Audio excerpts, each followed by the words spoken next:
আজকে আমাদের বাড়িতে পূজার কিছু মুহূর্ত। আর তোমাদের কার কার বাড়িতে আজকে পূজা হলো অবশ্যই কমেন্টে জানিয়ে দিও। তারপর দেখতে পারি। পঞ্চানন করেছে মহানন্দে কথোপকথন, হেনকালে উপস্থিত দেবশ্রী নারদ, প্রণত সে ভক্তি ভরে ভাবে গদগদ, মৃদু হাসে জিজ্ঞাসারে তারে মহেশ্বর, কি কারণে দেখি আজ কৈলাস শিখর।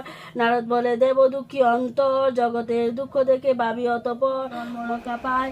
পিতারানী কয় অতি বিষণ্ণ হইয়া, দিল মোরে ফল পুষ্প রাখিল রাখিয়া। নিত্য পূজা বাকি আছে করিম সমাপন, তোমাকে দেখাবো আমি অবশ্য রাজন।